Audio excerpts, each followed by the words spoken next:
quand on fait la guerre, chaque partie d'une guerre joue sur l'information, on influence les perceptions. Vous avez deux outils pour ça. Vous avez la propagande et vous avez les désinformations. La propagande, c'est pour mettre en valeur vos points forts. Propaganda est, donc ce qui mérite d'être propagé.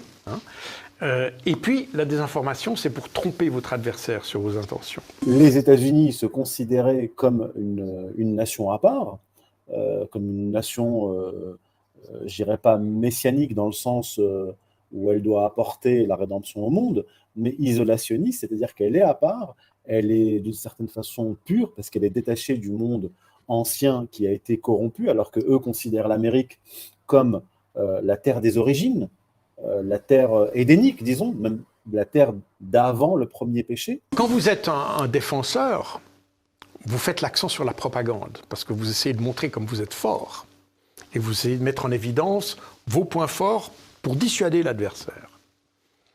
Lorsque vous êtes un attaquant, vous mettez l'accent théoriquement sur la désinformation. Vous essayez de montrer comment vous êtes faible, comment vous n'arrivez pas à tenir le combat, comment vous n'avez pas de missiles, combien votre commandement est faible, combien il est incapable de mener les opérations. Or, quand on regarde le discours russe, on s'aperçoit qu'ils ne font pas de désinformation. Parce que cette désinformation, c'est LCI qui l'a fait pour eux. L'isolationnisme correspond à cette vision religieuse de séparation entre le bien et le mal, et l'hyper-interventionnisme correspond à la bascule de la séparation du bien et du mal à un pan-interventionnisme messianique qui vise en fait d'une certaine façon à répandre le bien qui part des États-Unis vers le reste du monde qui représente le mal et qu'il faut d'une certaine façon purifier. Les États-Unis, à mon avis, ont d'ores et déjà gagné stratégiquement leur but initial qui était de couper la Russie de l'Occident. Ceci dit, ils ont maintenant un autre problème qui leur pend au nez, c'est qu'ils ont précipité Poutine dans les bras de Xi Jinping. Il y a la diplomatie OTAN qui est une diplomatie de la matraque. Si vous ne faites pas ce qu'on dit, vous allez souffrir. Et il y a une nouvelle diplomatie qui est en train d'exister, qui est une diplomatie qui est de dire on va vous réapprendre à penser pour vous-même. Les Russes vont utiliser Bakhmout comme un trou noir dans lequel les Ukrainiens vont envoyer des troupes et puis elles vont se faire détruire. Et c'est exactement ce qui s'est passé. Zelensky mettait à 16 ans l'âge de la mobilisation pour le front. 16 ans, des gamins. Hein. Bon, à 16 ans, certains sont plus mûrs que d'autres, mais franchement, à 16 ans, envoyer des garçons au hachoir, parce que c'est vraiment ça dont il s'agit, c'est terrible. Une opération qui s'appelle l'opération hachoir à viande, d'ailleurs. Sympathique. Il confie à Prigojine et au groupe Wagner l'objectif de détruire les forces dans Bakhmout.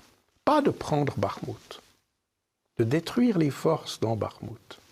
Parce qu'il savait que Zelensky tenait à conserver cette ville, et pour Zelensky, c'était stratégique. The Russian wall of water wiped out entire villages, destroyed a critical hydropower plant, and as of tonight puts the largest nuclear reactor in Europe in danger of melting down. So, if this was intentional, it was not a military tactic, it was an act of terrorism. И в тот период мы начали очень интересную, в кавычках, работу, связанную с созданием сети на территории Российской Федерации, различных групп ОПГ, которые работали под документами прикрытия, воровали людей, перевозили в различные страны. L'offensive ukrainienne a commencé, elle a commencé le 4 juin et donc elle s'est caractérisée par des offensives dans différents endroits de la ligne de front, toujours pour essayer de reprendre Bakhmout en l'encerclant. Donc là, ça s'est avéré un échec total. Putin did it! Putin did it! And their reasoning was simple. Putin is evil, and evil people do evil things purely for the dark joy of being evil. In this specific case, Putin attacked himself, which is the most evil thing you can do, and therefore perfectly in character for a man that evil. That was their explanation. sur la liberté de la presse chez eux, ils ont une vision beaucoup plus équilibrée des choses. Parce qu'on voit que, je le mentionne d'ailleurs dans mon bouquin, que quand il y a eu le retrait de Kharkov, qui a été très mal communiqué à la population russe a été sensible aux arguments occidentaux, puis ils se sont dit là ça va pas, et on voit une baisse de confiance, une légère baisse de confiance. Et c'est pas pour rien, c'est parce que les Russes ont accès aux médias occidentaux, alors que les Occidentaux n'ont pas accès aux médias russes. Mais mon impression à moi, c'est que cette guerre peut être plus rapidement terminée qu'on ne le croit, parce qu'à un moment donné, les Américains ont toujours lâché leur proxy quand ça commençait à coûter très cher et qu'on n'en voyait pas la fin. Alors les exemples abondent, depuis le Sud-Vietnam jusqu'à l'Afghanistan. Les unités sont envoyées à travers les champs de mines. Ensuite, ils sont à la merci de l'artillerie russe, à la merci de l'aviation russe. La DCA otanienne est toute impuissante, en fait, totalement impuissante. Donc c'est un véritable carnage. Мое направление это было связано с созданием авиационного крыла, которое позволяло воздушным путем на малых высотах проникать на любую территорию и глубину и Российской Федерации, и любых других государств.